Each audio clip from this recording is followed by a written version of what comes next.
Girl, get your life. All I'm right. chilling. Oh, I'm hanging in there. I'm happy to be on the other side of trying to get there. Trying to have a happy, positive vibe because it's, believe it or not, a lot of hard work. Well, I used hard work in another space, and it was shared with me like it's not necessarily hard work, but it is a task, a daily task to be amazing. Like just in case if anybody thought that I was getting over a amazing, cold. I just want you to know that it is a daily task, minute task to be amazing for me anyway.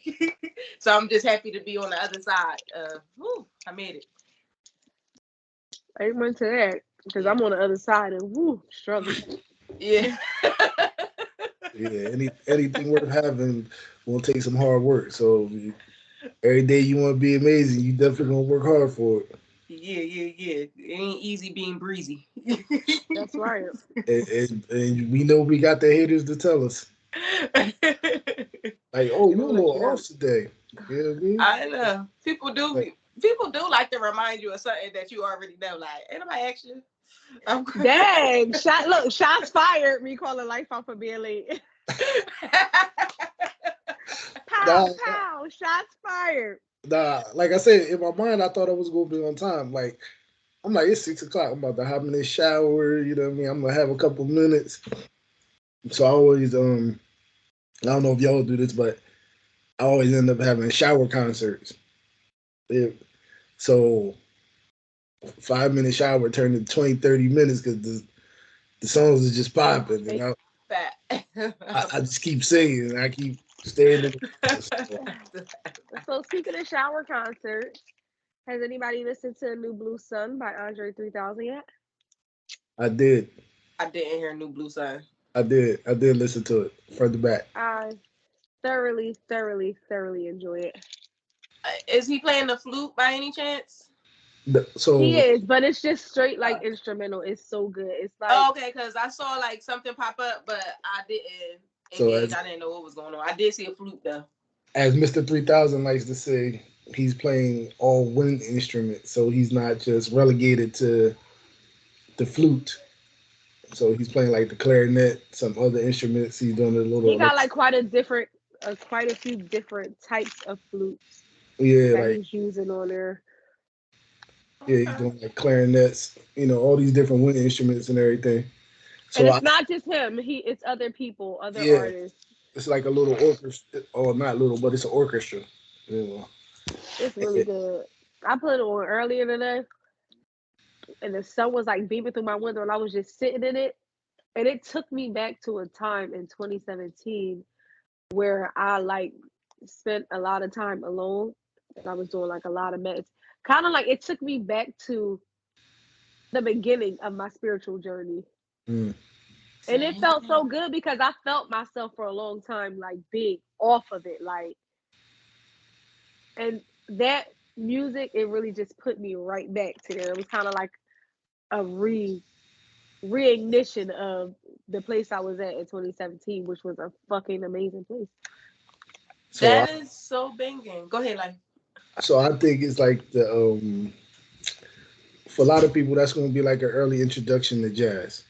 You know what I mean? Because a lot of people don't tend to listen to jazz. So when it was like when how social media responded, like there's no beats on it, like there's no bass or anything, there's no bars. That's because it's more like an instrumental, it's jazz, it's some smooth jazz, but I Mhm. called it grown folks meditation I was music. gonna say it's for the grown folks, and Yeah, I'm loving this, especially Yeah. at you this know, big age these days. we so busy running back and forth that we ain't taking that time to just sit, be with ourselves, kind of like hear our thoughts. We go through that process of you ever just hop in your car and you before you know it you're there. Like, we kind of go through that process. We don't think, we just kind of like so robotic with it. But I felt like the album just let you, sit, like you said, sit with yourself and just, kind of think, you know. Yeah. I had watched the interview of his that he did with Rick Rubin like a few years ago. And in the interview, he talked about how he had recently stopped listening to music with words because he said the music with words, it was kind of like training his thoughts and telling him what to think and what to do and how to feel. Whereas though when he would listen to music that didn't have words, he would just allow himself to see where his thoughts and his feelings would go based on, what the music brought out of him, opposed to if you hear in a song saying like for F these bees, like that's what you're on, F these bees. Whereas though if you just hear music, it's kind of like, how does this music make me feel? Like what thoughts is this music invoking in me, opposed to constantly being told like what to think and how to feel on the music. I was like, okay. And then fast forward, like maybe because I think that was probably like 3 years ago. Fast forward 3 years ago, he comes out with New Blue Sun. Shout out to Andre 3K. Oh, I think that's dope. I got three little things to say real quick. One, I think it's cool that it's an instrumental, and I like that Life said that it's like an introduction to jazz. Because if you don't know, I often talk about it. The way the music is happening these days, I always often wonder, like, well, what is going to be the oldies, or what is going to not only be the oldies, but what is also going to excite the adults, and where we at? Because some of the music we're listening to is very, for immature age, even though it's really big, mature thoughts inside of them. And so I was like, I think that's really dope. To have that music. Like, it's another artist. It's two artists that I actually know. One of them, I just know their name. I think it's October London. And then there's another song that came out where the song is happening today, but it sounds like it's way from before. And I'm just very a nostalgic person, so I need old soul kind of things. So I like that it's happening and that it's a world for it. And it's not just that one little mix of music that we got going on that happens on Power 99. But outside of that, I thought it was really cool too, Shells, that you said that when you was listening to the album, it made you go back to 2017 when you was first embarked on your spiritual journey. And I thought that it was really cool that you had that experience. But outside of that, I was on a call with my spiritual mentor, and we were basically discussing like my rebrand and how what I wanted to do in the future. And she was like, what did you used to do, right? Like, that was the question she put out. Like, what did you used to do? How did it start? And what are people already saying about you? And I just think it's a connection there, because like basically it's a I feel like this is what I'm trying to say. We just need a reminder. We're already on the journey. We're already popping. You just need a reminder of like why you started, the core value, the feeling, because we want to feel it too. Like, I'm like, I remember those feelings. That matters from before. It might, people say get rid of the past, but some of that stuff from the past actually is really good to bring into the now. So right. I thought that was a really good correlation. I like that. It's like how you said, or when you say people say get rid of the past, but remember we talked about how nothing in your life is ever over, because life is not linear. We're just going in a circle. So anything that was will be again. So it's just like it's just all a matter of a time when it comes back to you. Like, so it was definitely an interesting feeling because I hadn't felt it in a long time, and I don't think I had anything.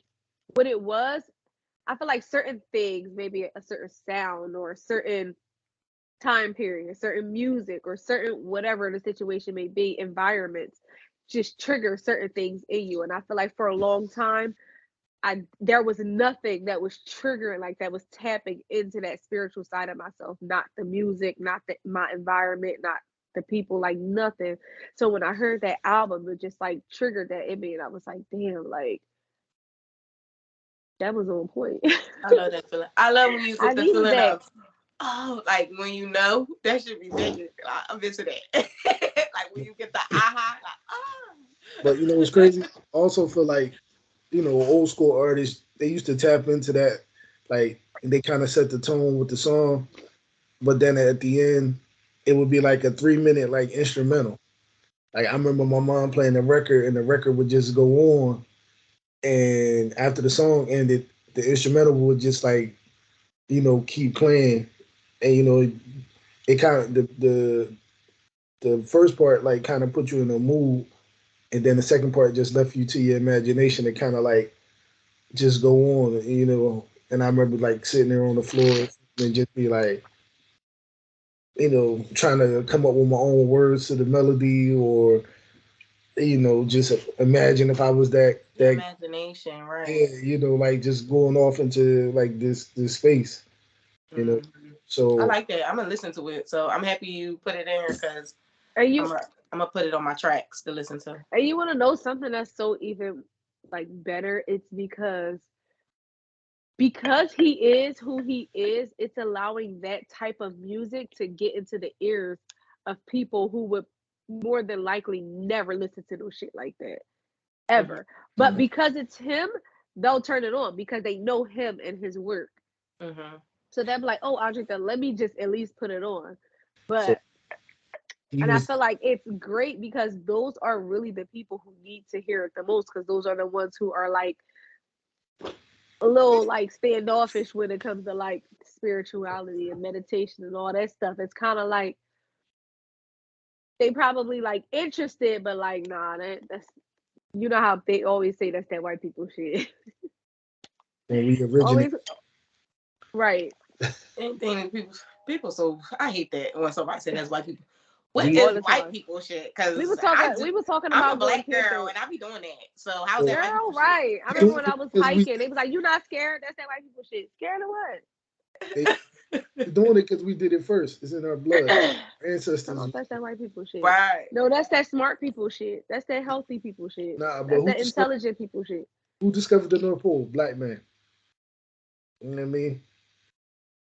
When they went up there, Bull tried to say that the coordinates was off so he could be the first person to the North Pole. Nah, black man was there first. You know what I mean? Like, we really do this. We've been outside. We understood. Been outside. You say you outside, but you ain't that outside. Nah. We are very creative is not the word that I'm looking for. The word I'm trying to look for is when we reach a situation or a challenge or a problem, we figure it out. Like, I don't know what I'm looking the concept I'm looking for, but we be figuring shit out. Like, we put it together. We are extremely resourceful. Yes, resourceful and resilient. Even with nothing, we make something. Right. Because we gonna make shit work. The true alchemist. We will make it. We will make anything out of any situation. Like, I know that. Like, I will find joy. Like, I was forced on one of the things that is heavy on me is oppression, and how oppression is kind of like one of the reasons why we endure a lot of things that we endure, or also still going through a lot of things we're going through. And through oppression, I have figured out how to have joy, how to have love, how to laugh through the oppression, because the oppression is so heavy. You got to figure out how to not be oppressed or whatever. You know what I mean? So I just think, we are very resourceful. That's a great word, Shells. We'll figure it out. Ain't nobody about to be none of that. We about to be this over there. Yeah. So So it's this commercial that used to come on, and in the commercial they used to have this statement. So they always said, like, you talk about being resourceful. They always said, we don't make a lot of the things that you buy. We make a lot of the things you buy better. So there's always room for improvement on it, and I feel like we as a people, sometimes we didn't invent everything, but we got a way to improve it. That part too, like, we just banging. So now that we got Andre 3000's new album out of the way. Oh, listen to the interview too. He did it. Listen to the interview. He did an interview with. He did a new interview. Yeah, I have to definitely listen to it. With GQ magazine, and he talks about like Oh, How? I saw snippets of it. I didn't watch the whole thing. Yeah. So the internet has been in a tizzy all week. And I was just like, it's so much to unpack. I don't even know where to start. Like, do we want to start with because we talked about Jada and Will on the last episode, and then the bomb got dropped by his assistant, That best friend, he's the big that G, right? about him and Dwayne Martin, like he saw them. Yeah. Like, and then it was like 2.5 seconds after that, we got hit with Keke Palmer, her mom, and the baby dad on like saying Usher was gay. Did y'all get that? Did y'all hear that? I did hear that Usher was gay, but I thought you were talking about the Then like disturbance, the domestic violence. it was a domestic violence, and then like the next day after that, it was her mom being on videotape talking about Usher was gay, And and then then Diddy and did it then to we got the Usher. Diddy and They said it's Diddy did just it too to much. Usher when he was a little boy. And yeah, it's a lot going on. Cassie and Diddy. And my first question is just, and I just want to know, when these guys get or these guys get money and power, why are they raping and abusing? Like, I'm just confused. Like, why are you raping and abusing with this money and this power? That's just my first thought that came. So I don't Go condone. ahead, life. I'll let you go. I don't condone any of the raping and all that foolishness. And if you decide you want to be gay, more power to you. But I just, I just think when it comes down to it, you start getting to different levels, and you're not used to the word no. I was thinking, yeah, that's Like power. I, Like, in the that's simplest, power crazy. in the simplest form, you become ego driven and power consumption. So the things you can't have, you assume you can have. Because I got almost $1 billion. I could buy 100 of you. You know what I mean? But in all honesty, you just want that one. So to hear somebody just might sound crazy. That's a good point. Yeah, but I agree. I really do think that is one of the underlying things that be going on with them. But like, bro, I don't give a fuck if you had $1 zillion. That's wrong. I don't care, but that is wrong to All of us. impose yourself on somebody.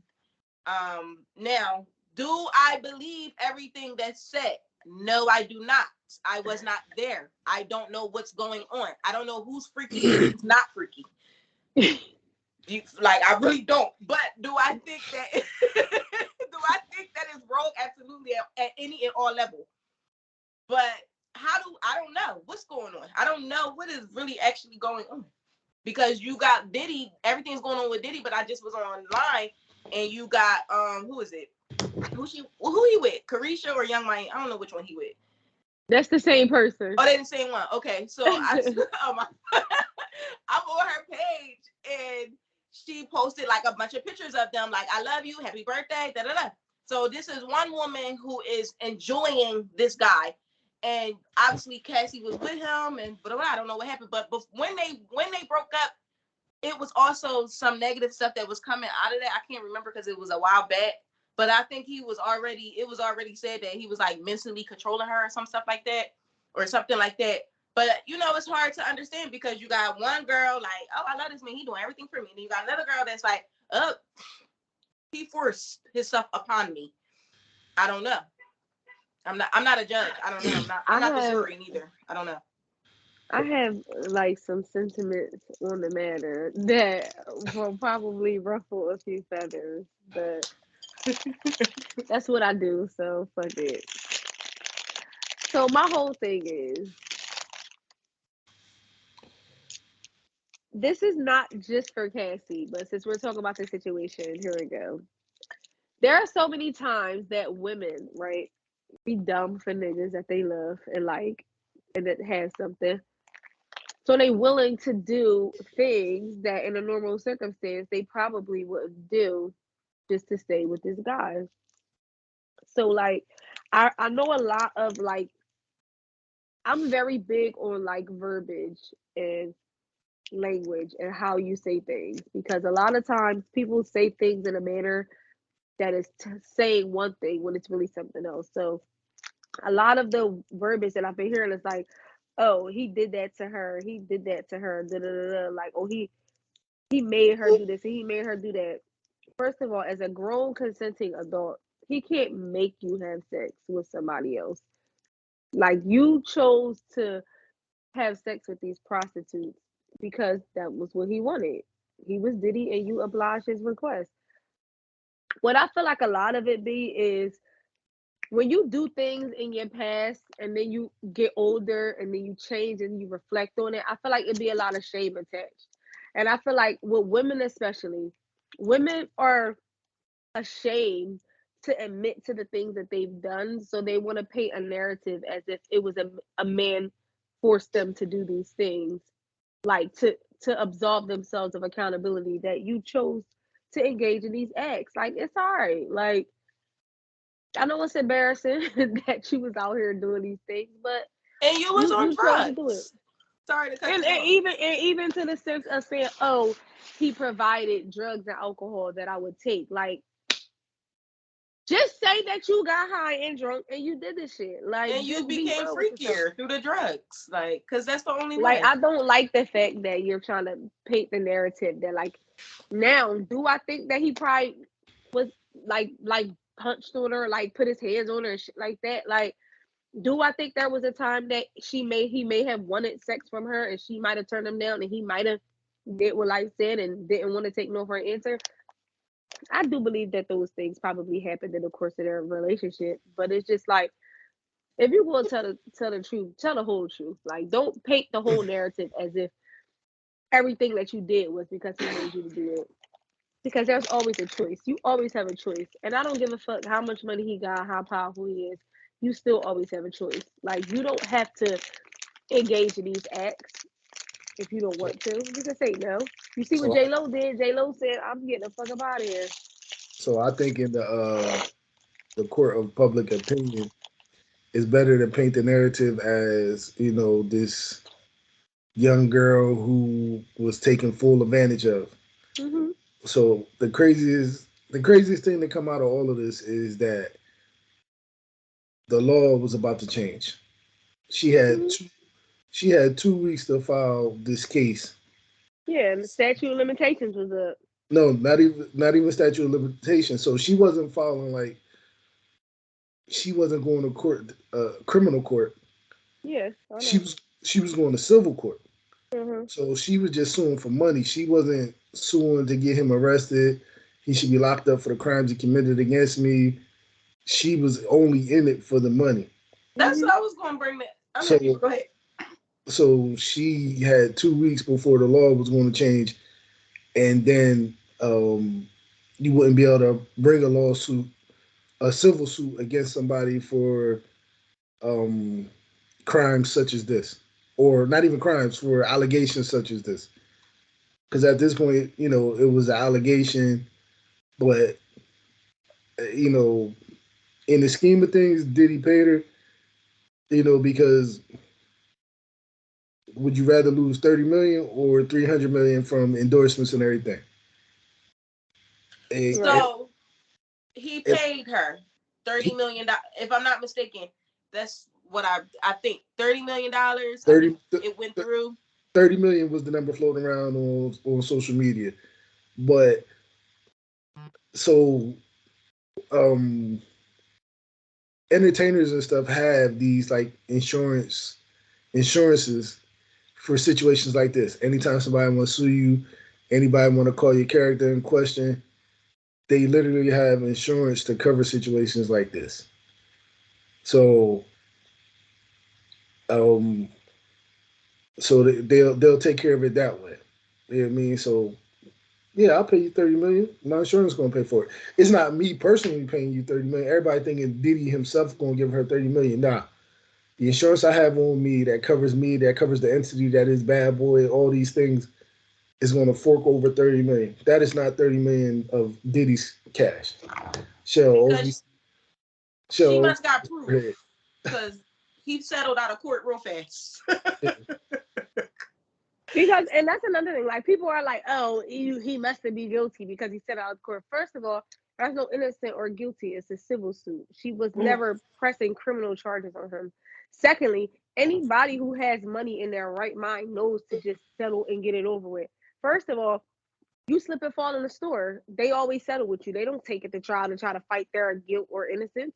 They're just going to settle because it costs less money to settle with you than it does to pay lawyers to go to trial, because you're losing time more than anything. And everybody knows time is more valuable than money. You know how much time he would have lost if he would have been trying to fight that case? Like, I do feel like just pay the girl and get it over with. But that doesn't mean it's an admission of guilt. I don't know why people don't pay him, because he has to answer the charges. He has to answer the civil charges that she brought up against him. It's not like he could be like, "All right, well, you just said that." No, like, he has to answer this. So at the end of the day, there's only two ways that he can answer it. He can either just settle with her, or he can actually like fight it, which is going to cost money because he has to pay a lawyer, a team. He has to show up to court. So it's easier to just pay the money, because that's what she wants anyway, and just be done with it, than it is to drag it out and waste the time and risk losing way more than that in the end, even if you're guilty. Like, it's all smart people don't want to take the risk. You have to really weigh the options. It's the risk over I pay you 30 million and be done with it, or I risk trying to fight you on this and lose 300 million or something like that. Like, it's not worth it. You gotta count the cost of the information that's going to get out there versus what's already out there. That's what I was going to say. I agree with you too, Shelly. Like, I definitely would take the easy route over the hard route any chance I get. However, if I know in my hearts of hearts that I don't owe you, I'm not paying. I don't give a fuck. If I know in my hearts of hearts that I don't owe you anything because I didn't do any of these situations, I'm definitely going to fight you. But when it comes to the justice system, sometimes it's not that easy, because it doesn't matter what you know in your heart of hearts. It's about what can be proven. So you can know all you want to know, but one thing is that there's no guarantees. You can know how many innocent people are in prison right now. We talking about criminal charges. There's innocent people who get in prison when they didn't do anything. So at the end of the day, when it comes to business, it don't have nothing to do with knowing that you're guilty or innocent. It's just about risk versus reward. Like, what's the best way to handle the situation? And the best way to handle the situation would be to just pay her the money that she asked for and be done with it. Like, I agree. At the end of the day, do I think he did it? Yes. Do I think he did it? Yes. What is it that he did? Whatever it is, maybe not all of the things that she is put into the forefront, but do I think that he is a super freak? Yes, I do. Well, being a super freak ain't a crime. And yes, and it's people with way less money than Diddy that do way more freakier shit. So yeah, that's not a crime. So that's just a fetish. Yeah, and that's what I'm saying. The fact that he is a little freaky, he could have done it even more. That raises my antennas. But what is the it? You keep saying done it. What is the it that he done that you referring to? You have to say what is the it. I'm not really sure, because I don't. I'm not really sure what he did, because I really have not looked into it, because I don't care. But that's why I say when people say, "Oh, whatever they said, whatever she said he did that shit," like, that is dangerous language to use, because did he abuse her in any shape or fashion form? Yes, I think he did. Did he abuse her? Yes, he did. Yes, I do think he did. I think that what they did in their situationship is so telling that he doesn't want it to come out. That's why he paid. Not that he's a super rich man. But not that there's he did it. Not that there's an admission of guilt there. I just think what he does in private, he wants to stay private, because again, even though we see him as a person, he's still a business. You know what I mean? Like, he's taking care of a lot of people, a lot of employees. So financially, does it make sense for me to fight this? or the insurance that I pay millions of dollars for per year can pay her, and it won't cost me anything.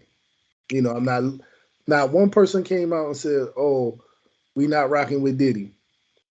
Not one company. Another girl came and said something after that. Well, yeah, individuals, but companies, financial, things that would hurt him.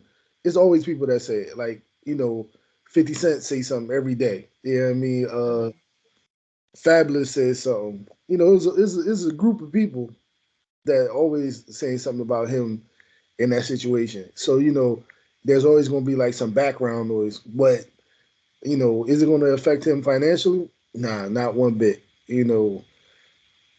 He's still going to go out here and do these shows. He's still going to promote whatever it is he promoting, and people still going to come out and see him. Same way people be screaming R. Kelly, and he got proven guilty in criminal court. So, who's the king? Quick question, real quick. Somebody was like, "Who's the king of R&B?"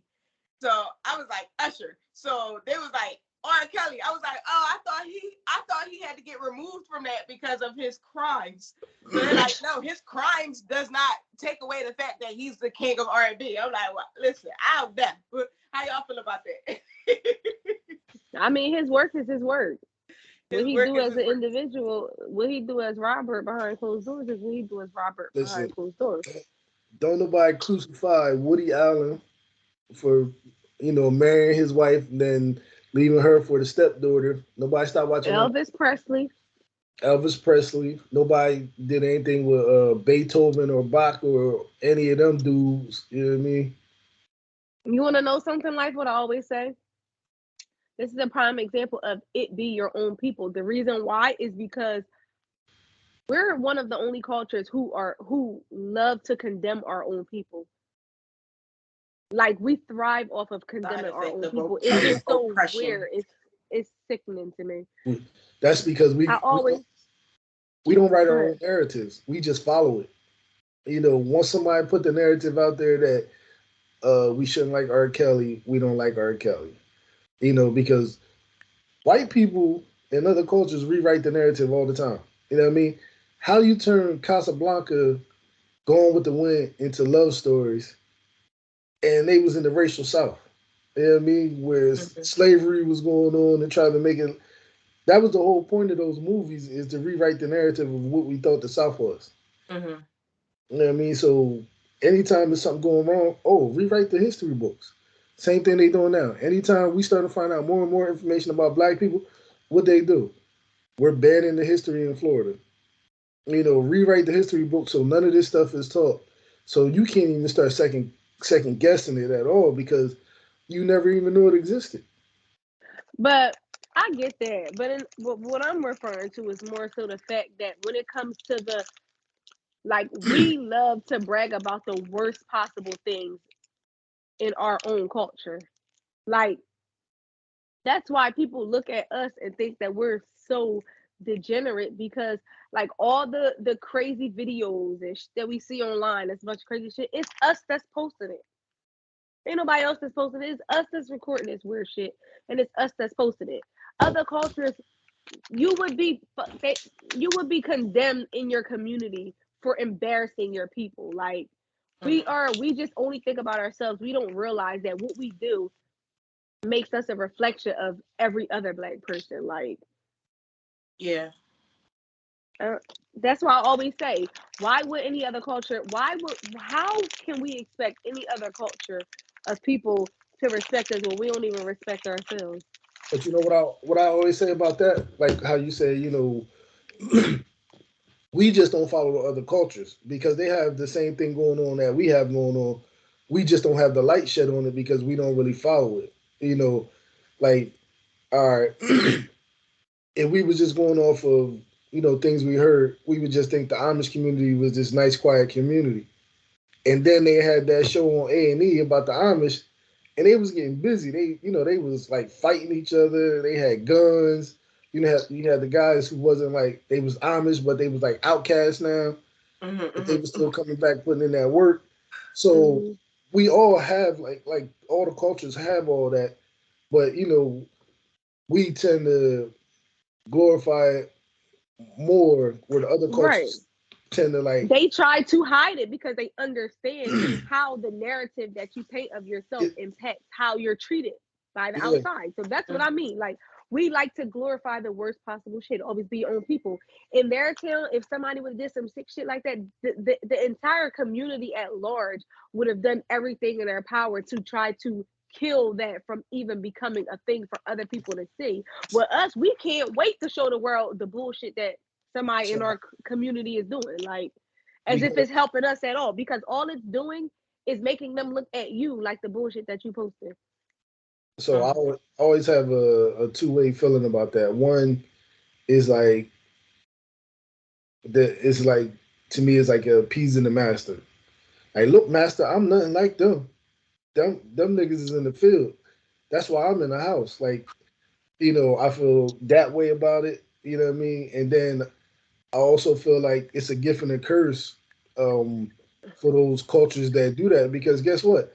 Them same cultures, like with the Jewish people, they was high in New York. They was high, and the people that was killing people, or the Catholics who hired the priests, kept that was raping all the little boys, kept moving them from church to church, or things of that nature. So it's great that they do that, but it's also a curse because like you got these predators and these killers, still moving about because they kept it inside. I think that's so good, guys. I really think that it goes with my theory of side effects of oppression. Like, I feel like our people, I just feel like our people have been oppressed for so many amount of years, and we are just doing the things doing the things out of our history, that you guys kind of just talked about how it's history there, but we don't know if it's real or not real because the lines are blurred and people are changing different things or whatever. The narratives are different, but I just really just feel like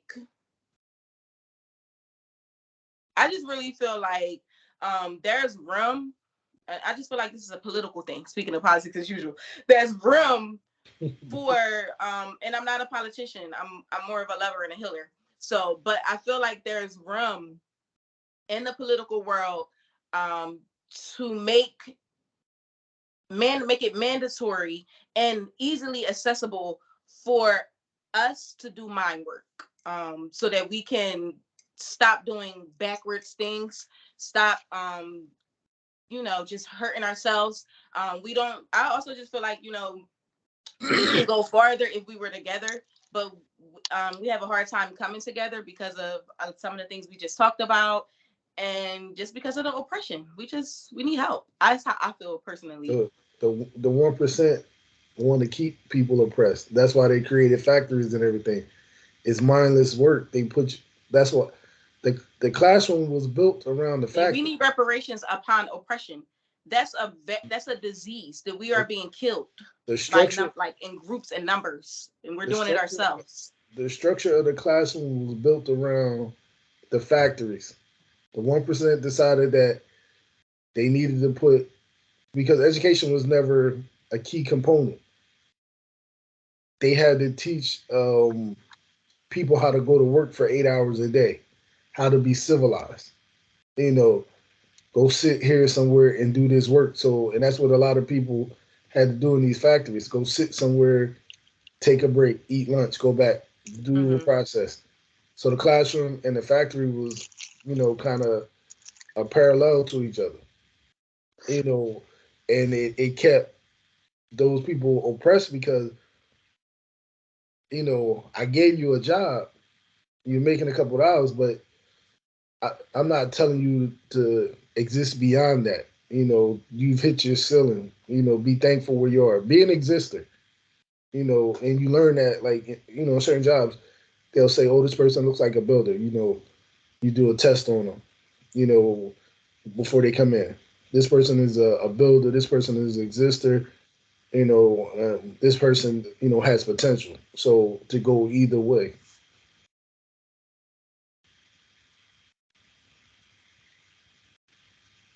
I just want to say a quick disclaimer to our audience. Forgive me for my appearance. I'm a little under the weather, and I'm not in my normal spot because I was off kilter today. So I just want to apologize in advance. Shells, this how you look. Look, I may be black, I may be ugly, but I'm here. I'm crying. Shells, Name we that movie. we can only Is see that you from color the nose purple? down. It is. What you say, life? I said we only can see you from like the nose that from the. Look, I'm trying to sit up because the way I have it positioned, Oh, it's okay. like going up. So when I sit back, it's like, but when I sit up, y'all can see me a little bit, but my back start hurting, so I gotta sit back. All right. I think this is a good segue into Oh, this put it question lower. that I Is want this to sis? ask real quick because we talking about Bailey, don't you come over here by overworking this chocolate drink. or what we are called to do because of the tests we took and different things like that. And Oh, so one thing about me is I am a overwork, like I am an over hard worker, which is very masculine, and I'm working on thank you. being more feminine. So I'm working on just chilling and letting things come to me, even though I'm going to do what I do. But I'm working on adding balance to it or whatever. And so, being under the weather, I have been under the weather within the last month or two, twice or three times. I was in the hospital. All types of stuff was going on, but I was still fighting. Like, still, I'm coming. I'm doing. I'm like, and so I also think that's a side effect of the oppression. And I want to know how you guys feel. Like, why aren't we resting? Or you guys may rest more than me, but in general, like, why are we just so hard working all the time? I Why are we think taking health breaks? It's important. And I'm guilty so. too. I'm just wondering.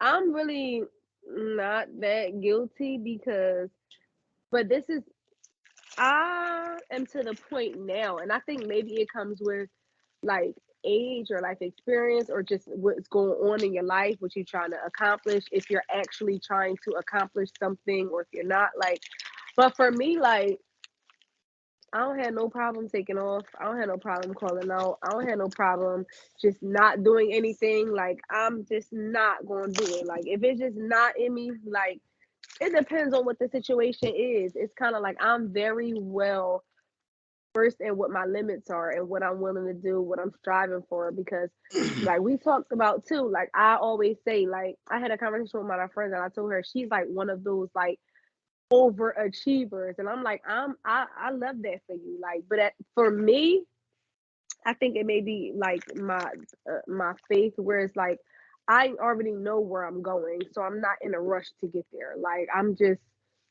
day by day, one foot in front of the other, making my way downtown, not walking fast at all.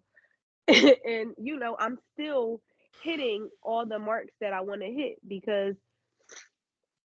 I already know that I'm going to hit them. Like, but yeah, I don't know. I think everything is just so sped up now that people just feel like, I feel like people have this, I don't know the right word, but their perception of what they're Yeah. supposed to have when Yeah. they're supposed to have it is forcing people to try to overachieve. Like, I don't know. That's just how I feel about it. So Like, I like that. Go ahead. for me, I think like as a man, you know, it's instilled in you early that you gonna work. You gonna work. I had job shoveling snow. Raking leaves, sweeping the block. Helping unload the food and stuff from the corner store, helping stock shelves. This is all before I could get a job. And then when I got a legal paying job, you know, I was going to I was going to work and not going to school because I was still going to graduate. But I got to before I knew before they could even give me co-op, I already had it. Which meant like you went to school half a day, then worked the other half. I remember co-op. I'm so proud I, of that. mhm.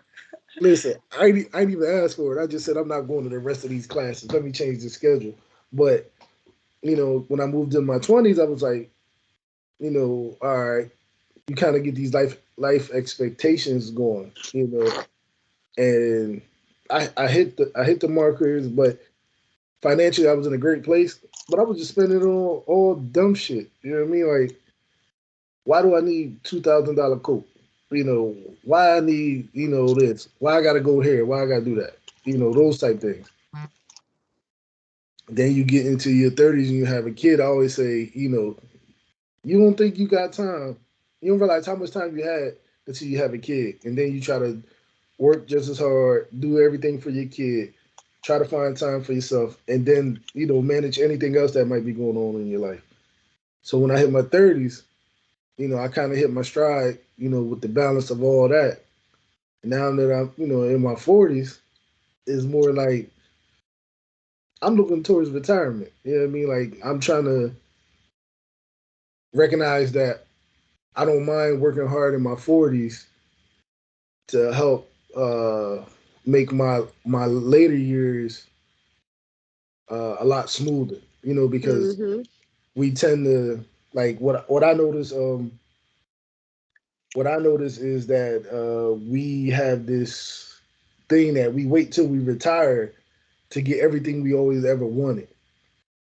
And then you really can't afford it. You see people go buy their dream car on a fixed income. Everything's still going up, but you're on a fixed income. And now you're going back to work. Like, I want to work by choice. Yeah, I want to get up and move every day, but I also want to look to retire, or be in a place where 55 is. I might not be a millionaire, but at 55, I'm comfortable enough to be like, you know what? I'm transitioning to 2 days a week of work. You know, and Mhm. that'll hold me over. Or you know what? I'm just going to travel way more than I do now. Or I'm looking at that point. I'm looking towards that point in my life at this point right now. Yeah, I want to do X, Y, and Z, but I'm doing it while I'm living. I'm not waiting Mm-hmm. until retirement and everything. Right. I agree with you. Like when you say, like, I feel like it definitely is. Like I said, it depends on where you are in life, what it is that you're trying to achieve, which is going to determine if you're one of those people who is like overworking, because you may be overworking because you're just at a point in your life where you have a specific goal that you're trying to reach, depending on what you got going on in your life. Whereas though me, I have my child is an adult. She works, she makes her own money. Like, and it's so crazy because I'm an overworker. Y'all know I got 50, 11 jobs. I do 50, 11 things. But all 50, 11 of them things that I do, I simply do just because I can, not because I have to. Like, if I decide I don't want to go in on a Saturday, like, I just won't go in. Like, I'm not It's hard outside for of my me. full-time job. I'll be like this past Saturday, like, I was tired. I just knew, like, basically when, like, I looked at my schedule for that upcoming week and I worked my way back. Like, yeah, there's no way I'm gonna, if I do this, I'm going to be able to get the things that I need done. So I'm just not gonna go. Like, I'm not gonna be able to make it. Like, and I also feel as though too, at least for me, I can speak for myself. I feel like when you get to a point where you become a commodity and you have leverage, you start to be able to move a little bit differently. Mhm. So, outside of my full time job, like all the little extra things that I do are things that I do because I want to do them. However, I understand the value that I bring to them. So, I'm not afraid to call out. Whereas, though, if you're in a job and you're like, oh my God, if I call out, they're gonna fire me. Like, some people have that. So they're afraid to take that rest that they need to take because they're afraid that they're gonna lose out on something, where I know that I'm not afraid, because if something was, if a separation was to happen, I'm not the one that's losing out because I understand my value and what I bring to the table. So I feel like that has a lot to do with it too. So it's just like, I don't I will I'm not gonna be able to make it. I'm not gonna be able to make it. And they gonna just be like, okay, because you want me to be there that next day. You want me to come that next week. So you not going, it's never going to be in a situation where I feel like I have that pressure on me that I have to work sick or I have to work tired. Like, nah. And even with my full-time job, listen, it's giving FLMA is knocking on my door because sis is having a mental, having a little mental health situation, and I'm feeling like I need 4 weeks off. Like, you get what I'm saying? And I don't have any fear or angst about doing it, because at the end of the day, I understand the value that I bring. And even if the separation was to happen, I may not be valuable to them, but I'm valuable enough that I know that what I'm losing, I can replace. So I feel like it's just like, I don't have that weight because I've realized the value that I bring. So I don't have the fear of feeling like if I take time for myself, then I'm gonna be losing out on something, because I'm not. Right. Yeah. That's so good. I love how And you guys put that. I think that part of it too is like being in a place financially, you know that if you had to have a separation or you took that 4 weeks, that you still would survive or you would thrive. You Hmm. know, that I think that's one of the greater issues with it is, financially being in a place to, Financially, yeah, that is like important. to move that way. And I Hmm. so one thing I used to always tell my staff is that you got to recognize that management's job is to make you believe that you need them, when in all actuality, it's they who need you. You That know, part. and they miss that part. Oh, why you don't come to work? What you mean? Why don't you come to work? Like I used to tell my staff all the time, bro, you got the time, use it. I am not offended. Like, please use it. Or I'm like, Exactly. so I had the discretion of, if you call out sick after 2 days, on the third day, you technically supposed to get a doctor's note. But it was at my discretion. So if I felt like, you was just somebody that took off 3 days, I'm telling you in advance, you ain't got no more vacation time. If you try to call out, you know, let me know. You don't have any vacation time. Call out. You know what I mean? Call out. Use that sick time that just building up there for no reason. Use it. Hmm. Bring a doctor's note. Don't bring a doctor's note. You know what I mean? One time I remember I was working for this company, and again, working just to be working, not a real goal, but I'm going on a vacation, the following year or something. So I picked up this part-time job to pay for that vacation or whatever. Um, and I wound up calling out for like 3 days. So the manager called me and was like, "Yeah, you can't come back until you got a doctor's note." So in my head, I'm like, "All right, cool. I'm gonna go call the doctor. Spend $25 for this doctor's note." Then I was like, "Wait, why am I gonna spend $25 on this doctor's note?" So I called the manager back. I said, "Listen here, bro." I said, "I'm gonna tell you just like this. I ain't sick. I just ain't want to come to work." End of story. So if you choose to do whatever you want with that. So if you don't want me to come back to work, I'm cool with that.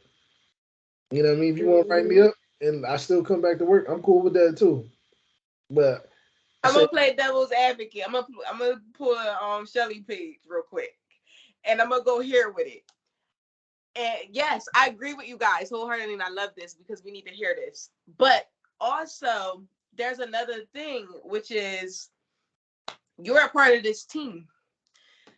And I feel like it is important for you to make wise decisions to allow the team to grow. And so if you are not you like, but if you are an inconsistent employee who is always calling out, never can't do something, always got something going on, I just feel like that is not good workplace behavior, and you are not a part of my staff because I need I people who show up. I agree with that. But and my thing is, I feel like when you're in a place that me and Life was describing, you're generally a person who always shows up. Right. You're generally a person who always shows up. So even more so, when you decide not to show up, it's really not a question, because it's like, bro, I'm always here. So if you got a problem with me not being Ooh. here, the one time I'm not here, then I don't have to come at all, because I Right, don't have to right. be here. Like, but like in your situation, what you're describing is just somebody who probably just needs to be fired. Like, those are I call those the outliers. Those are the people that are not, consistent, and they're really trying to find their way through. You know what I mean? They like the, that job just ain't for them, or the people ain't for them, because you go through that. Yeah.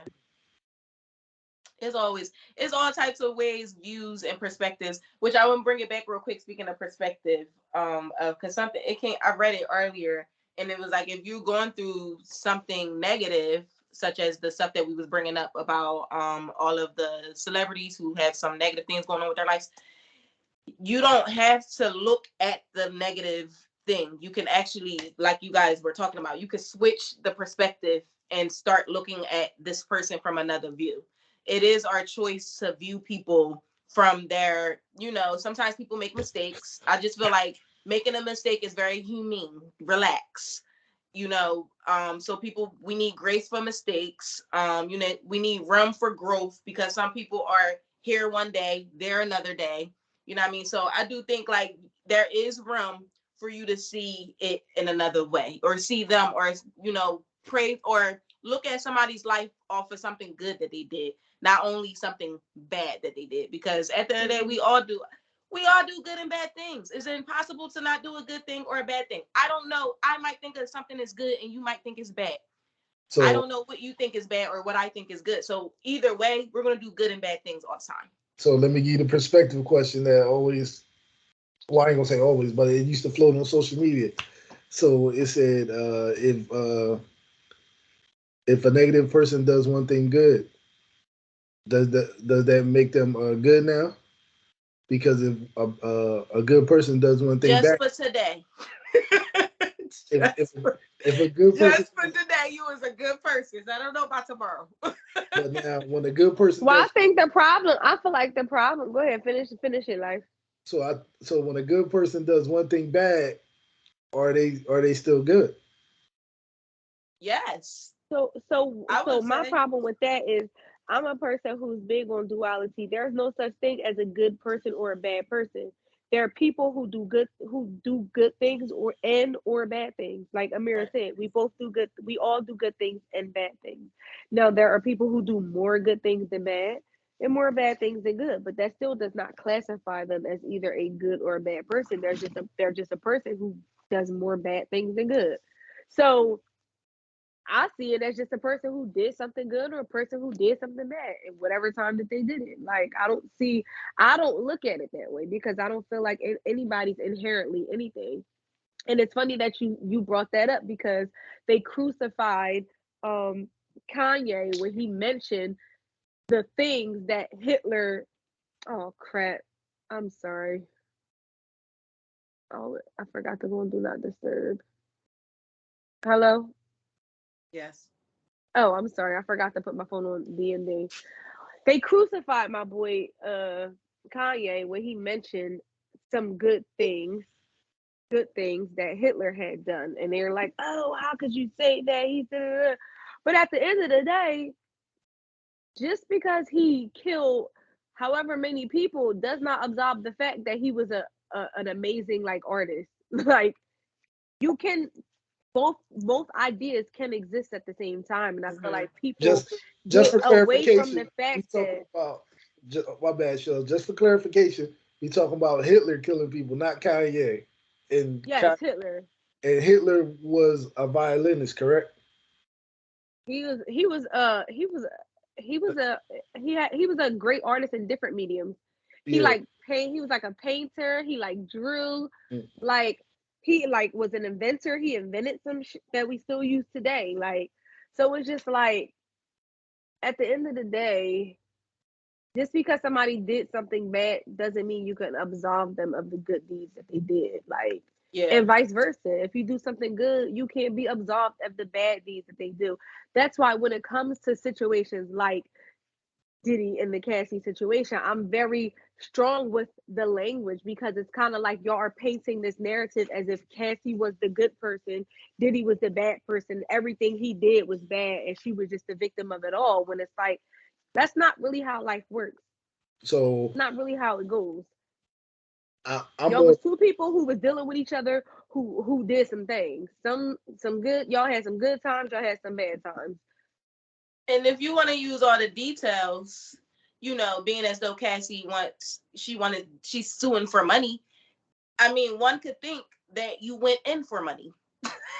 I mean, you could go either way. Like, you started the relationship for money. I don't know. Well, I feel like that's quite obvious because at the end of the day, people been doing things strange for a piece of change since the beginning of time. That's not nothing new. So for you to sit up here and say, no, he was paying you, he was paying for this lifestyle that you wanted, and in order to continue to have this lifestyle, you had to do something strange for a piece of change. Like, so that's been going on since the beginning of time. Like, come on now.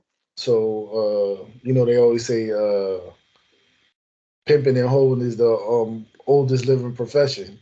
You know what I mean? It is. So, but now when it comes to perspective, I'm black and white. You know what I mean? So it's gonna be fuck Hitler for me. I don't care what good you brought into this world. You know what I mean? And any lineage that come from it. But I think people have those perspectives. Where like they appreciate the good.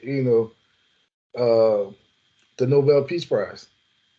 The guy invented dynamite. You know what I mean? So he invented it so they could get through the mountain, and they use it as a weapon of mass destruction. Mm-hmm. I was going to say, I think you got to be real. Go ahead, Mira. I was only just going to say, I think that, you have to be wise in your, I don't know what you could do, but I just feel like you just have to be wise in your choices sometimes. Like, maybe, I might stop fucking or I might not stop fucking with you. I don't know. You know why I don't like the perspective of being black and white? Because at the end of the day, what that does, it and Amira talked about this earlier, it absolves people of grace. And at the end of the day, the reason why I'm not black and white with anybody, because I don't want anybody to be black and white with me when it comes to the mistakes that I've done. I want to be offered the same grace for when I do wrong shit. Because at the end of the day, I did some shit back in the day that I'm like, girl. But now here I am today. Do I want to be just classified and considered as this person who I was back then when I've grown so immensely over the years? No. So I'm like, yeah, you're just a person. At the end of the day, I think that's where you're just a person. You're just a human. You're a flawed person who navigating your life the best way that you see fit. And the choices that you make, you have to deal with them in God. It's not for me to say that you're a bad person or you're a good person. I may not agree with those things. I may not have done those things myself, but at the end of the day, you never know a person's reason for why they doing things. And I feel like we be so quick to condemn a person without ever knowing the why behind why they even did these things. Like, you never can know. I think that's key. Like, we know that a lot of people did a lot of things based on the Bible.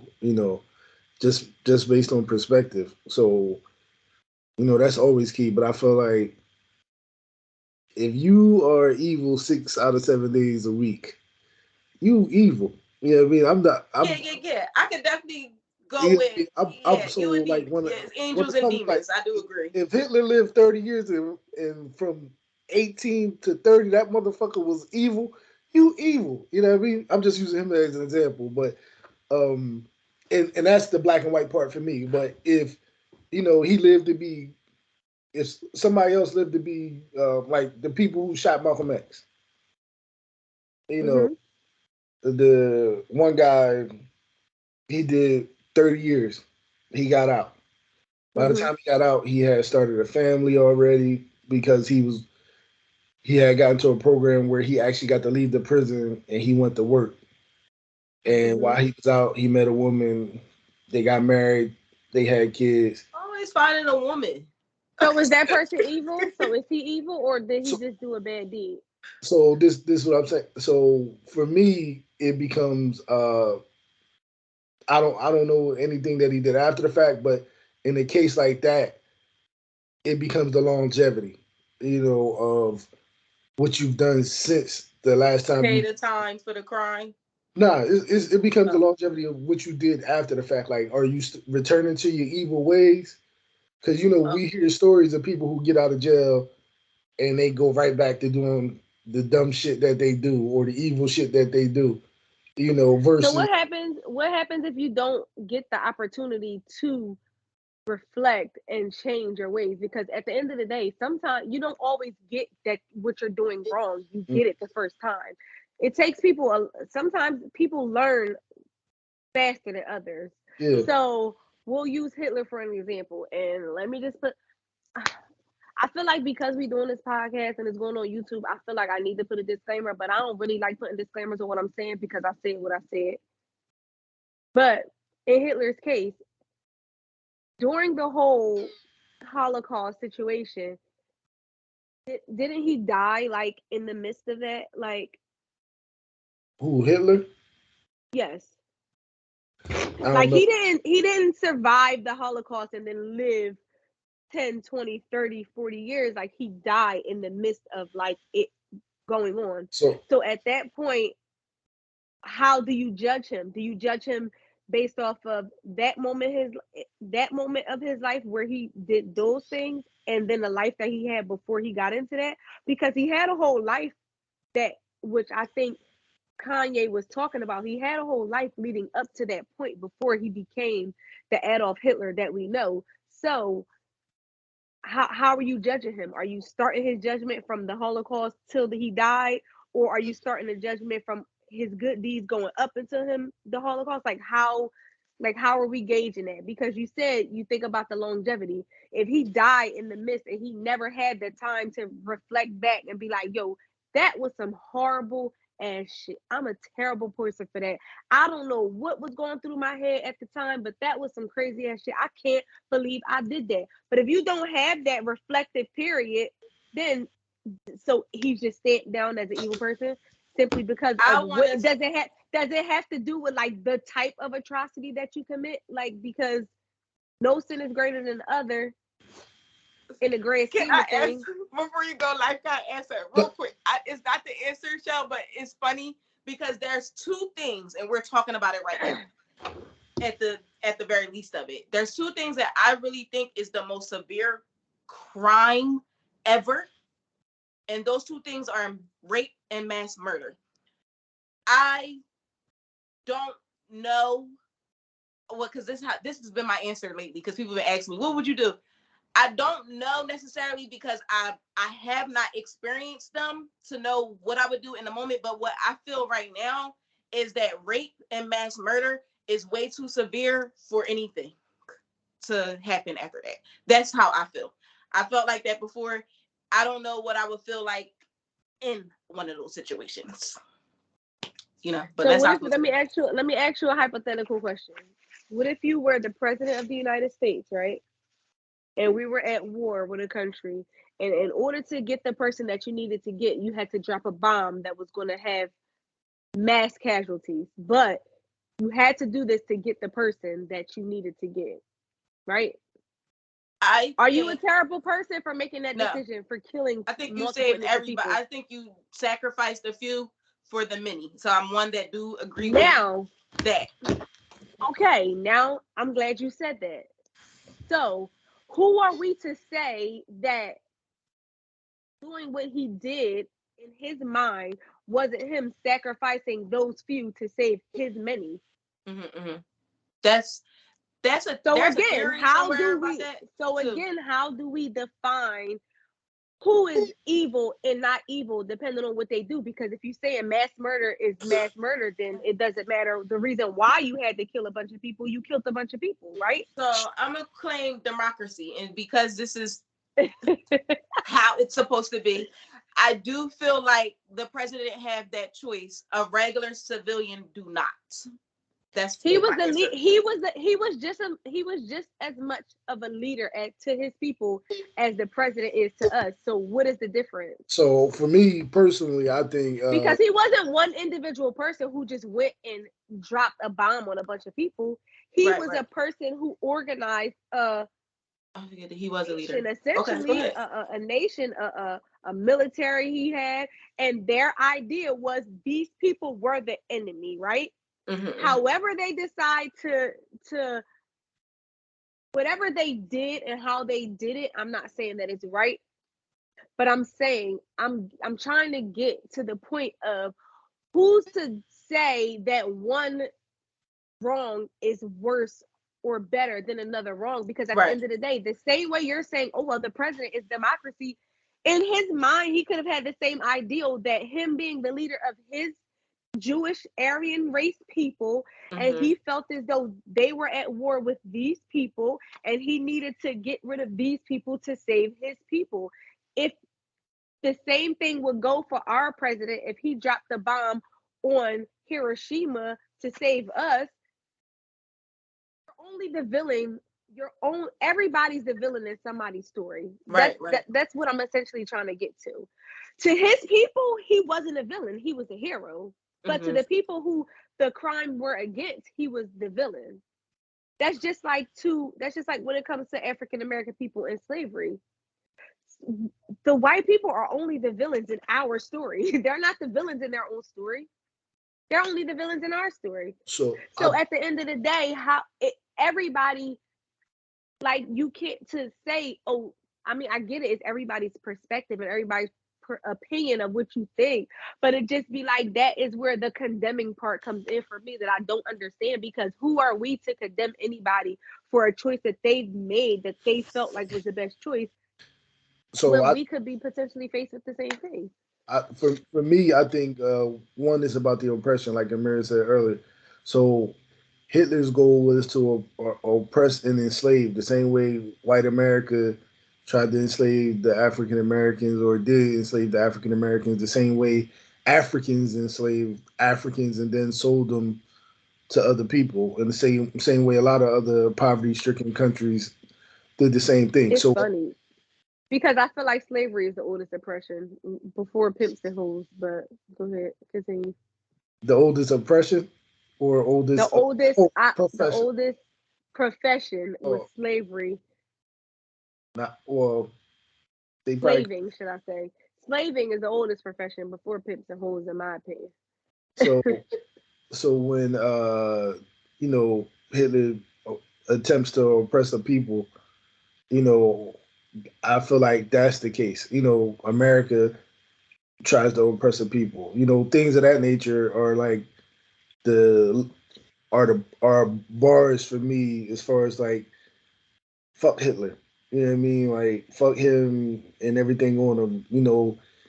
So I just Googled. He apparently put a bullet in his head when the United Nations, attacked and overthrew him in a bunker. So he killed himself. He killed himself. These be history lessons for me, by the way. Thank you. So, but I kind of knew that, but I didn't want to say it because I didn't want to be wrong.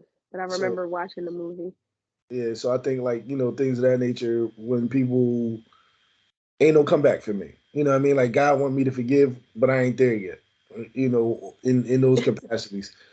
And so when it comes to shit like that, I'm pretty black and white. You know what I mean? Like, that man ain't do nothing to me. But I ain't saying that when he was involved, it wasn't fucked up. But at the end of the day, I don't think I'm nobody to judge anybody. I'm nobody to condemn nobody, because I don't know what my sentiment would be if I was in a different situation. I feel like it's easy to condemn somebody when you're not that person and you're not in that situation. Like, again, to his people, he was not terrible. So therefore, that means that there's somebody who disagrees with the fact that he was a terrible person. Absolutely, because there's always one or the other. Exactly. That's true. But I have another question before we get off this thing. I'm gonna ask this question. We got something else to talk about before we go, y'all. It was this. It happened on the radio, and he was like, it was on Power 99, and the question of the day was, if your child committed a crime, would you report them?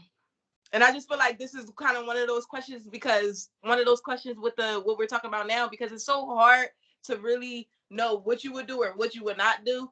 So if your child committed a rape or a mass murder, what would like, I say I don't know. So if you want to say you don't know, you don't have to. So because I was like, I don't know, it depends. It's like one of them drink champ questions. Like, if you if you don't want to say neither, you got to take a shot. You gotta take a shot, right? Oh yeah, because I was like, I don't know. Oh, that's So, good. We gotta do that next time. so, so, so for me, if one of my sons was to rape a woman, and it was proven that he did it, you know what I mean? Not like Oh, not just he raped me, not that, you know what I mean? Because we got too many instances of he raped me and we ain't got no proof. You know what I mean? Like I'm from my perspective that I hope that I raise these young boys to become men and they will never do no shit like that. But now if the judge done, they got evidence, guilty, lock that motherfucker up. You know what I mean? Lock his ass up. He deserves everything he gets. Right. Like you still my son, but you's a foul motherfucker right now. You know what I mean? Like you always going to be my child, and I think that kind of like it goes that route for me. You know what I mean? Now, rape, you go out here, you start killing everybody for unjustified reasons. Lock your ass up too. But now if you say, Dad, boy was coming at me all crazy, and I lit him up, and now they want to send me to jail.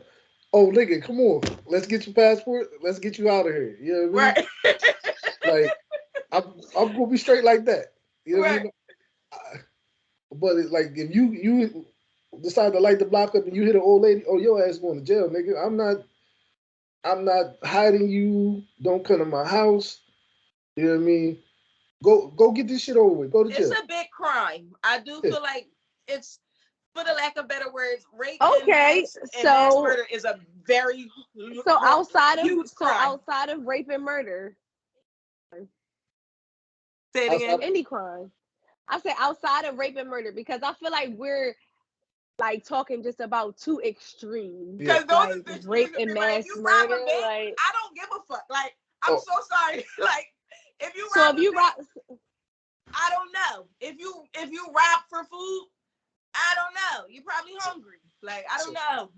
So it has to do with the reasoning why you're doing it. Definitely. No, for me. So what if you kill? So what if you mass murder somebody and you in your mind have a legitimate reason?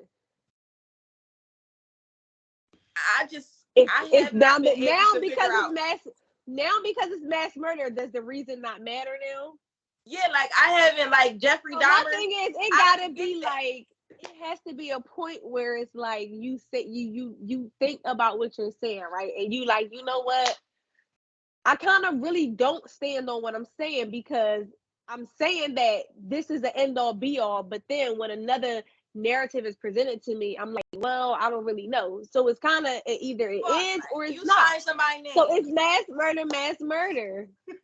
Like I said, if you it's always. I think it's levels. I'm gonna go with I think it's levels. And I agree with that. And for that reason is the reason why I personally don't jump to condemn anybody because I don't know. None of us know the real reason behind why Hitler did what he did. And life is so funny that you say this because you just talked about earlier how we don't control the narrative. The narrative gets put out there, and that's what we're told to do. So we're told to hate Hitler because of the atrocities that he committed. But at the end of the day, don't none of us really know what was going on during that time. Don't none of us really know why he did what he did. We don't really know. I don't really know. So I can't pass judgment on somebody that I don't know why they did what they did. Like, I don't know. So for me personally, it ain't like Hitler said, I got my team, you go get your team, and let's battle. You taking out innocent people that ain't got nothing to do with it. We don't know what he said though. No, but this what we know could be as factual is that could be as factual or as factual. No, it is factual according to the books. Yeah, factual according to the narrative that was written by the victim. Factual. If the lion is writing the story, then the sheep's story is never going to get told. It's always going to be told from the perspective of the person who's writing the story. You can't Again, you can't take back killing kids. So like, you know what I mean? Things that's what I'm saying. Like we gonna fight. Let's fight. I'm gonna get my homies. Amira just said the president could drop a bomb and kill innocent people for the sake of saving us. But At war. But Then you we know could what? do we But hold on. I think Hold it's on. two Do different we condemn situations. I still do think we it's two condemn different situations. it's not. Do we condemn our veterans because they went to Vietnam and killed women and children? Do we condemn them? No. You want to know why? Because the narrative is that what they did because they had to do it to protect us. but Correct? that's why because those people get hit with war crimes and stuff. But we talking about like a small. We talking about micro versus macro. Hitler was macro. Dumb people was micro. You know what I mean? In the scheme of things, and like, But first of all, not to cut you off, I have to say this. mm, Hitler was macro because he was the leader. At the end of the day, Hitler didn't physically with his own hands kill anyone. So it was his macro people are the ones who was doing the murdering. but it's, However, we condemn Hitler because he was the leader. But just like our veterans were the macro people who were committing the crimes in Vietnam, our leader is the one who sent them over there. But we never condemned our president because you want to know why? We were the ones who told the story that we did what we did to them for the sake of saving us. And because it was us, we were okay with it. We didn't condemn him for we didn't condemn our leader for the atrocities that were committed in Vietnam. Not once. I'm gonna go with this. Shelly, I love your views and some of them I agree with. Life, I love your views and some of them I agree with. And based on the facts given, and if I'm handed other facts, I'm gonna go with that's a really big crime, and I don't know if he's going to be able to be, you know, un.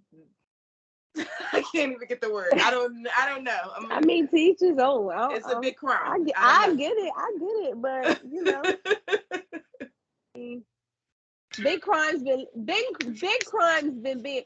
First of all, we haven't even condemned our own United States of America for the crimes that they put against like us. I said, oppression is a crime, and we need reparations. I do think that. Yes.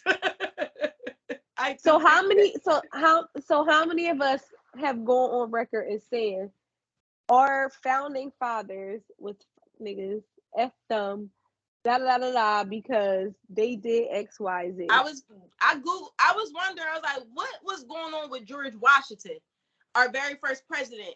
Because at the end of the day, he must be one of the main mans that got us under this ruling right now. So the founding fathers are not great people in my eyes. Like, are they not great people, or they do might you have have the done same? great things. Do you feel the same amount of disdain towards them as you do to Hitler, whose atrocities weren't even committed on your people? You see what so I do. I I feel like if something is in general hurting more than it is making it, I don't know the words I'm trying to use. I do feel like if you do something that is absolutely wrong, I mean everybody knows it's wrong. I'm gonna have a dossier after this. I do think you should be able to be, talked about, or people could give their opinion upon it because you did something. I feel like this. They ain't the forefathers. You know what I mean? They are people that was here, or they came from British rule. So it don't stop at fuck them. It go up to the queen too. Fuck her. You know what I mean? I ain't lose no tears when she died. You know what I mean? Like, so we gonna go smoke and fuck the slave. Fuck the Africans who sold over in the slave for some gold coins and some guns so that they could take over another territory. You know what I mean? So Everybody got their reasons, and for them, their reasons make sense. So who am I to say that your reason for doing what you did was wrong? If you're such a great leader, I feel like you should be able to do negotiations way better. Like, why? I feel like negotiations could go way smoother than how they've been in history so far. Like, we are fighting, we're at war, we're fighting, we just can't get along too much. Like, why can't we come to a negotiation? Like, what is wrong? Like, I do feel like you're a good leader, but war was your choice. Okay. So, okay, I gotta ask y'all this question. I, for one, don't even really know what's going on, right? Because I just choose not to follow it. I am one of those people who I try to like keep myself from taking on too much stuff that don't really directly affect me. So, in the situation that's going on in Israel, since we're on the topic of Hitler and Jews, um, I promise y'all they gonna try to cancel me for this. But I just want to know, like, in that situation, I don't even really know who is the villain. I'm still learning. And who is the I'm not hero completely in that sure narrative? I'm still gathering data to know exactly what is going on. Not to I'm sound not ignorant. gathering any data, so that's why I don't even know what's going on. Like, who is like who? Because in any time there's a war happening, somebody is the good guy and somebody is the bad guy, right? Mm-hmm. So who is the good guy and who is the bad guy in this narrative? Do you know? It depends on what religion you follow. Like, so who are we rooting for? Are we rooting for like Israel? Are we rooting for Palestine? Like, I don't know. Like, what side are we supposed to be on? Because it all has to do with, like you said earlier, whatever narrative is put out is the one that we follow without even really knowing what's going on. So I'm just trying to say I be seeing it, but like I block it off my page. Like, I don't want to see it. Like, honestly, I don't want to see it. It, I wish peace and blessings to all of them, but at the end of the day, I gotta focus on what's in front of me, and that is like nowhere near in my existence. But who is it that we're supposed to be rooting for? Like, who's the good guy and the bad guy in this story? Do we know? I'm not educated enough to even speak upon it. I'm gonna tell you the truth. I was just wondering. It's always I'm the not good guy and educated the bad enough. guy. I don't. Honestly, I think is really what religion you follow, and who's America's friend at the time. No, so I'm saying, like, as far as America's stance, like, who is the good guy? Like, who are we supporting or who are we against? Who is America supporting overall? Is what you asking? Yes, so, like who's the good guy or people. the bad guy in this story? So I really have no idea what's going on. I believe the good guy is Palestine. Okay. And the bad guys are Israel? Yeah. I do keep seeing people put and the Palestinians are the Jews, correct? And are the Israelis supposed to be like the Muslims? I think it's the. So yeah, we sent we meaning not us, but the United States sent $100 million in a humanitarian assistance to Palestine. So Palestinians are the good guys in this story. If you want to believe that. I mean, according to America. Well, according to what the facts that are being presented, like saying, so that's what we have to go off of, right? I mean, that's just like not a point. I'm crying. I love a good full circle moment now. No. My point wasn't that. I said Hitler killed kids. Ain't no point to that shit. What do you think? I think is happening based on the facts. That's given.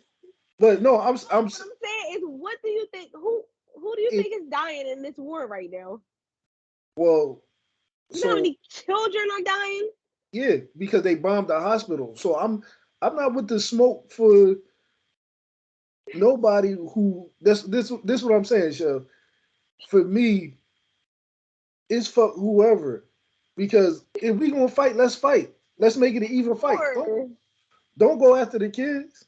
You know what I mean? Don't like let's like it's niggas who signed up for this shit. If they willing, they signed up to die or go to war to save their people. Go at them. But why is the kids involved?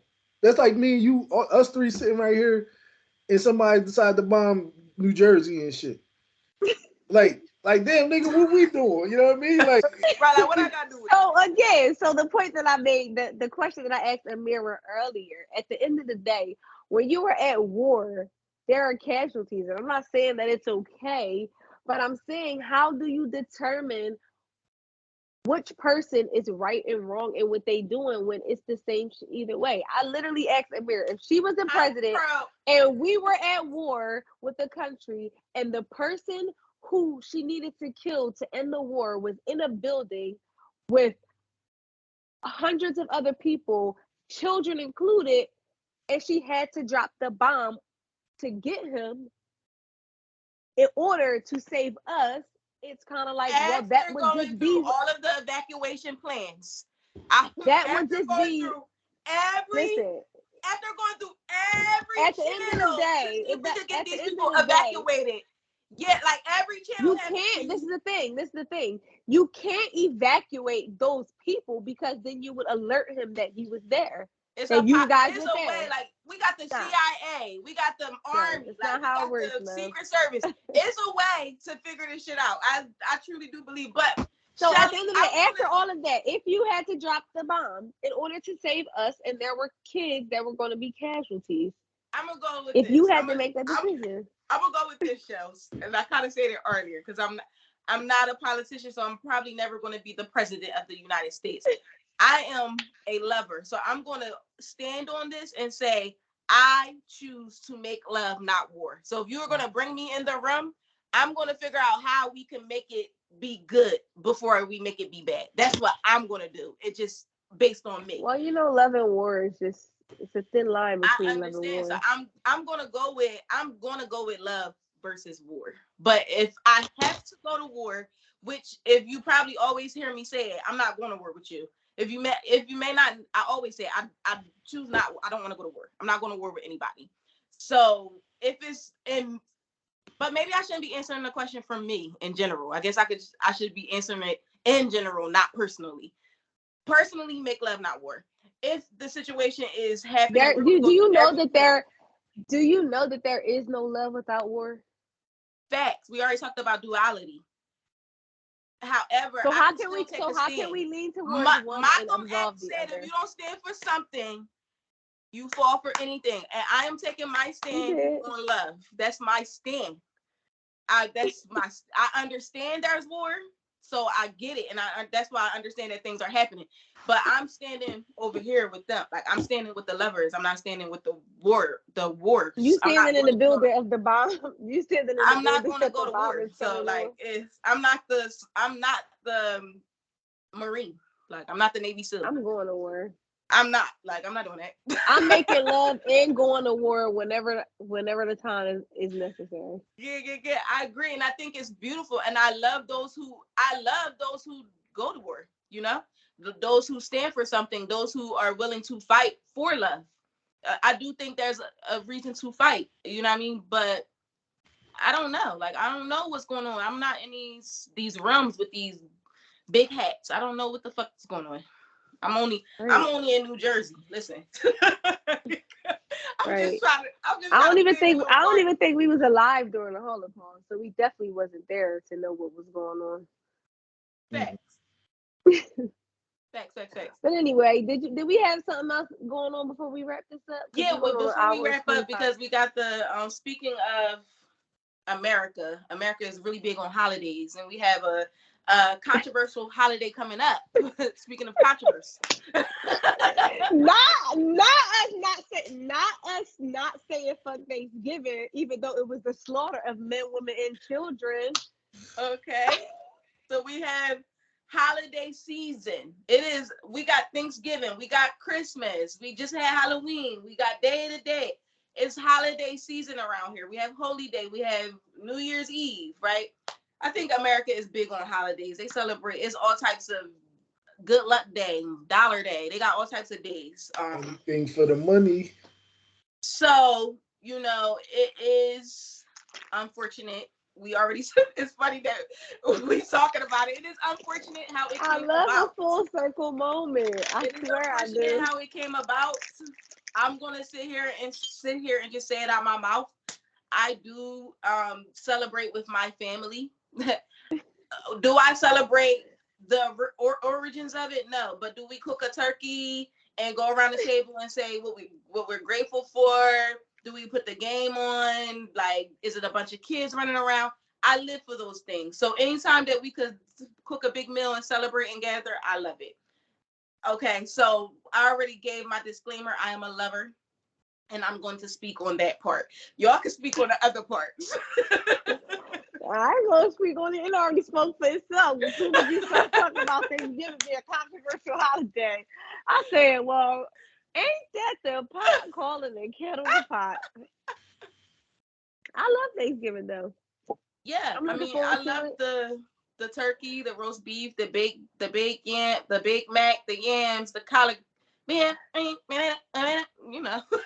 I just posted that. I just threw her meme. I just threw her meme up today on Twitter. Like, y'all ready? Okay. Is everybody cooking? Okay, so I'm not cooking the whole dinner, but I am making pasta salad, and I'm bringing it over to my sister's house. We're having Thanksgiving at my sister's. I'm just responsible for potato salad. Kim, you're just responsible for potato salad? Mm-hmm. The chef? Yep. That's good. I'm only responsible for one dish as well. What about you, Shelly? Whole meal or just one dish? Whole meal, the whole meal. But Shelly, I remember when you took off one year. So if you coming back this year, I think it's something. No, I never took off. Remember you told me you was like, I didn't do Thanksgiving because it was just maybe 2 or 3 years ago. You didn't do Thanksgiving because you felt like you was the only one that was doing the dinners or whatever. I think you said you took off, or maybe you considered taking off. I think you did. I probably considered taking off because I don't think I ever took off. Maybe you considered it then. So, all right. I consider it every year. Okay. And every year I'll be like, oh, let me just do it for the family. Now, last year I cooked because my wife wanted me to cook. I ain't never been big on Thanksgiving. So, but I ain't never been big on no holiday. But I'll go sit around my family, and I call myself just being present. You know what I mean? Because you don't know when the next time you're going to see them. So, you know, I like to sit and observe, you know, just take in the people because, you know, at one time it would be like, you know, 2 of my cousins would be out, then 2 cousins would go to jail, then the 2 cousins would come out. You know, now that I'm older, you know, it's like, you know, my grandma's gone, my grandpa died a year ago. So, you know, probably the last five plus years, it's just more about being present. I don't stay long, but you know, while I'm there, you know, I try to take everybody in, you know, just enjoy it. Yeah. For me, I think I wouldn't do it so much if there was somebody else assuming the responsibility in the family. Like, we don't have, like, we have family, but it's like us amongst ourselves don't have a big family, but we're not really that close as like a huge family. You know how like you got your aunts and your uncles and your cousins and stuff that you like real close with? Like, it's just me and my mom and her kids. So it's like out of us, in order to have the family thing, it's like somebody gotta do it, and I'm the one that do it. Like, so my older sister, she got the responsibility of Thanksgiving, you know, or anything that got to do with the outside of the immediate family, like my mom and her kids. You know, my sister is the representative, and then my little sister is like a representative too. Me, I'm the unicorn. You know, if you see me, you see me. If you don't, you don't. You know what I mean? Like, don't look for me because 9 times out of 10, I ain't coming. Like, I ain't pulling up. Like, I'm the pull up queen if I can. oh no, I ain't pulling up. I mean, I put. Let me say it this way. I ain't pulling up the family functions. Let's just put that out there. You know what I mean? But I got love for my people. You know what I mean? Mm-hmm. So that means that when I say people, I don't mean blood only, but people. My people. You Yeah, my people, I pull the up. tribe. Yeah. Right. I this is coming up for me. And it's because we was kind of talking about it with the job thing, and I don't know how to really put it, but we're talking about it a little bit where we are engaging on this or embarking on this space where we have more freedom and more choices. And I also see like this happening more in the younger ages, Gen X, and how, I feel like, well, so what I'm trying to say is, I feel like that free choice, sorry guys, I feel like it's levels to that free choice before you start making. I feel like what you guys answered into the forum is really good because you lived enough to be able to say, if I'm viable. You're not, excuse me, don't get me wrong, you probably are viable at 21. You're very valuable. I'm not saying you aren't, but if you're just starting out in something, you're very inexperienced in starting it out. So I just feel like with it is a lot of, okay, that's fine, but you need to learn a little bit. So what I brought that up to bring it back to the fact that I do feel like with this new way that we're embarking on this life, we are losing traditions. And it's more so, it's not the holiday to me, it's the tradition to me that matters to me, not the holiday. And so with that being said, if we were to, not to keep the conversation going, but I was just thinking, like, if we were to break free the blacks break free, and we get our own country, we get whatever, it's ours. You know what I mean? I feel like we should have traditional things happening. We should be celebrating things yearly, whatever, like, you know what I mean? So I feel like even though, some things happened that I wasn't there for, how it happened or what it happened for, I do think that the skills provided through the situation is a good skill to have. Like, traditions is a good thing to take with us. I feel like if we hypothetically was able to break free and get our own joint, that's just how I feel about it. Yeah. I love tradition. I'm a traditional person. I like traditional stuff. I'm all for it. Yeah, me too. So, yeah, bring So them in. speaking of tradition, one more thing before we wrap it up. Who is anybody going outside shopping for Black Friday? Because I feel like that's a dying tradition. Like everybody just is online. Like nobody It goes is out. a dying tradition, and that's what's bothering me. These things are just dying. I'm going Black Friday shopping. Stop telling me about an early sale on Wednesday. Stop telling me about an early sale 2 weeks from Black Friday. Stop doing that. Keep it on Black Friday. Don't sell anything on Thursday. I'm with my fucking family. On Friday, I have money. I want to get a few things. Yes, I want the fucking TV. Because they say, oh, how many years you gonna get a TV? I want it, okay? So it's for me. Nah, I've never been Black Friday shopping. I love it. Never. Shelly went pause. Yeah. I've never been Black Friday shopping. My older sister, for her kids, used to go, but most of the time I knew somebody at one of the stores, so I didn't have to go Black Friday. I, Life, are you a shopper? Like, do you enjoy shopping? I shop all the time. Oh, you do? Okay, you just don't want to go through the crowds and the sales and all that. Okay, got you. Nah. I love that. I live for that. I want to laugh at people. I want to be in the crowd. I go to the stores in the morning at 8, Yeah. 9 o'clock when nobody's there. Right. So I don't do the crowds and everything. Only on Black Friday though. Like, other than that, if you go to the mall at 10 o'clock at top of the morning, most peaceful place to be at. Like you said, shopping in the morning, so beautiful, so serene, just you and your little shopping cart or bags or whatever. Yeah. I'm not no Black Friday for me. Never. Yeah. I'm good. But let me get out of here. All right, y'all. Yeah, we 45 minutes over. So that was a good show. Yep. Thank you guys for watching. Like Shelly would say, like, comment, share. It's been Right. real. Talk to you It's a soon. blessings. Happy holidays. All right.